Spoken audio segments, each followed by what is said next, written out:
Hi, greetings everyone. This is Mansvi Bangarh and the topic for the debate is moonlighting, or is moonlighting the future of the work culture? All work and no play makes Jack a dull boy. This is a famous saying. What we understand from this is that there is a specific need for sports in life or the physical activity. When we analyze the topic, is moonlighting the future of the work culture, we need to understand certain terms. When we talk about moonlighting, what does it mean? Primarily or historically, moonlighting specified that when someone is engaged in some other job, then the primary job is something called moonlighting, and the word comes because it is usually in the night. So that describes how moonlighting or the term come into picture. Now, do you think that moonlighting is a future of the work culture? No, particularly no. I am completely opposing the motion that moonlighting is not the future of the work culture. Sir or ma'am, let's understand what this work culture is about. Work culture or the work is done for three basic things. One is about the subsistence or gaining the monetary benefits. Two, for the living standards, and three, for the well-being of an individual. All three of them are, related or correlated to each other. When we talk about how moonlighting is not the future of the work culture, we need to understand the importance of other activities in the life. It is not only about gaining monetary benefits or the financial assistance out of the job. It is always about living a healthy life. And when someone is engaged in work throughout 24/7 or for, let's say, more than 12 hours of work, the productivity level of the humans is also on a declining phase.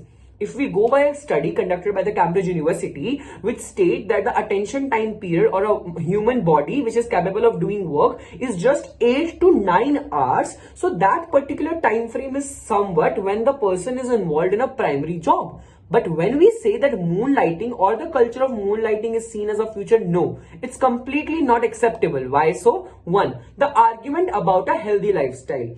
Two, about the psychological impacts of moonlighting work culture. When we say that person is engaged in a job profile throughout the day, and when you expect him or her to do the work in the night as well, what about the productivity level?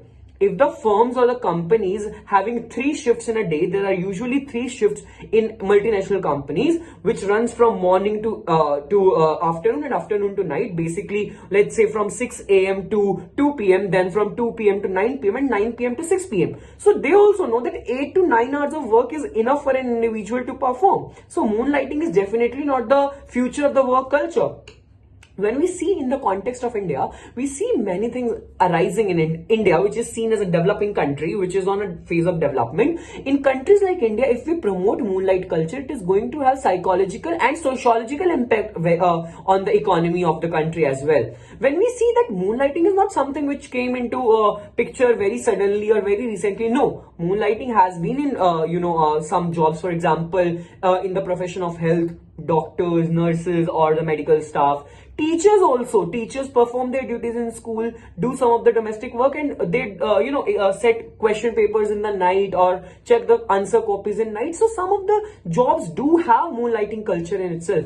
And if we see in this generation Z, or we say Gen Z, these Gen Z are the people who are involved on their social media platforms throughout the night, because they're active at that time and they were sleeping throughout the day. So they are, how they're dealing with the very aspect of the time cycle or the biological clock, which is set in themselves, is a question to be asked. So I just want to say in conclusion that if we are looking moonlight as a future for work culture, no, it cannot take the place of traditional job profiles or the traditional job patterns and structures. But of course, moonlighting can be seen as a good example for some of the jobs, such as I mentioned already about the health sector, or some of the teaching profession, or some of the professional work such as scientific exploration and space discoveries. Some jobs do require moonlighting, but looking and declaring moonlighting as a future of work culture, I don't think it is right, and that's why I'm opposing the motion. Thank you so much, and thank you so much for providing me the platform. Thank you to Yuva Dhwani